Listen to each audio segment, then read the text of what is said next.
নির্বাচন কমিশনের ক্ষমতা আছে বলে যা খুশি করা যায় না, নাগরিককে এইভাবে হেনস্থা করার চেষ্টা হচ্ছে।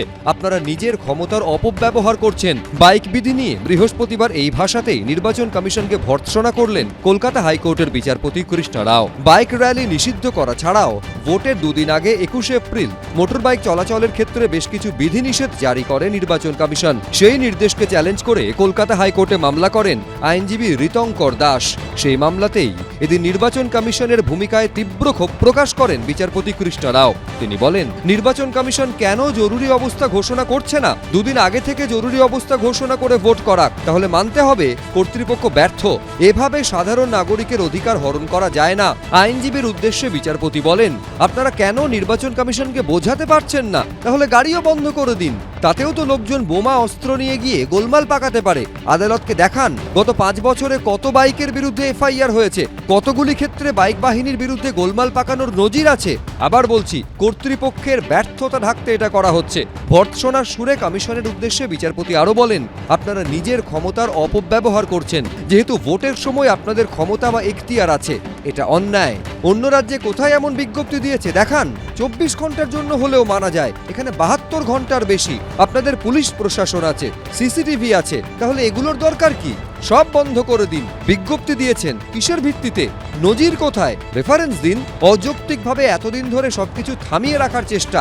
নির্বাচন কমিশনের কাছে হলফনামা তলব করেন বিচারপতি কৃষ্ণা রাও।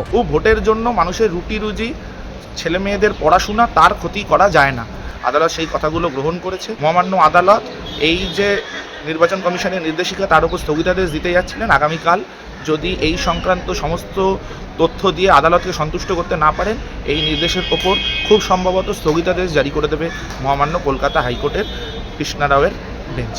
এই নিয়ে শুরু হয়েছে রাজনৈতিক চাপানুতর। ইলেকশন কমিশন ক্ষমতার অপব্যবহার করেছে, বিজেপির দালাল দলদাস। আরে মোটর বাইক রাজনৈতিক কর্মীরা যদি ব্যবহার করেন, তো মোটর বাইক ব্যবহার করা তো অন্যায় নয়। কত বড় দায়িত্বজ্ঞানহীন জনবিরোধী হলে এই টু হুইলারের উপর নিষেধাজ্ঞা। হাইকোর্টের মতো রায় দিয়েছে, কিন্তু এখানকার পজিশন, বাইকগুলোর বাইক বাহিনী কিভাবে ইউজ হয়, লাস্ট কয়েকটা ইলেকশনের অভিজ্ঞতা থেকে আজকে পশ্চিমবঙ্গে বাইককে তারা বন্ধ রাখতে বলেছে।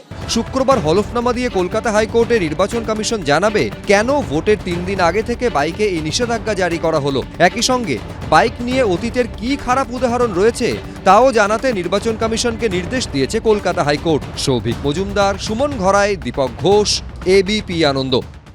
সমবায় ভোটে বোমাবাজির মামলায় আগেই তলব করে নোটিশ পাঠিয়েছিল এনআইএ। প্রথম দফার ভোটের দিন হুমকি দেওয়ার অভিযোগে নন্দীগ্রামের তৃণমূল নেতা শেখ সাহাবুদ্দিনের বাড়িতে পৌঁছে গেল কেন্দ্রীয় বাহিনী।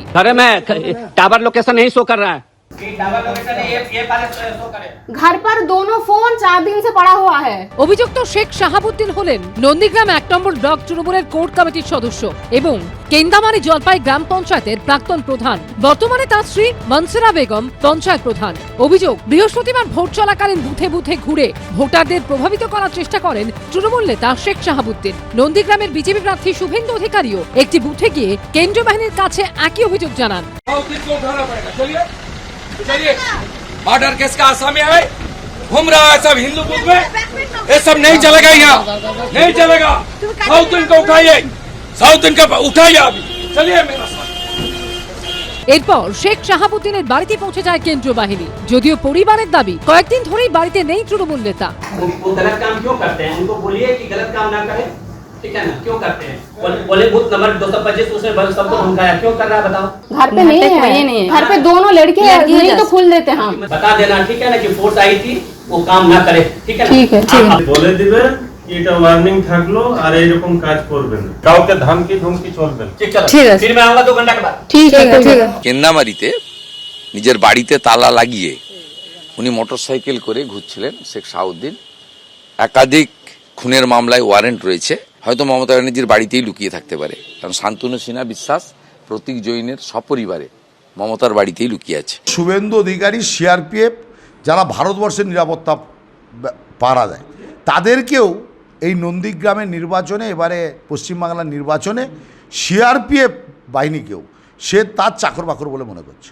সূত্রের দাবি, শেখ শাহাবুদ্দিনের নামে একাধিক মামলা রয়েছে। সম্প্রতি সমবায় ভোটে বোমাবাজির মামলায় ওই তৃণমূল নেতা সহ 43 জনকে তলব করে এনআইএ, যদিও তারা হাজিরা দেননি বলে সূত্রের দাবি। এরই মধ্যে ভোটে প্রভাব খাটানো ও হুমকির অভিযোগ উঠল সেই তৃণমূল নেতার বিরুদ্ধে। বিজন চক্রবর্তী ও শিবাশিস মৌলিকের রিপোর্ট, এবিপি আনন্দ। এবিপি আনন্দ, এগিয়ে থাকে, এগিয়ে রাখে।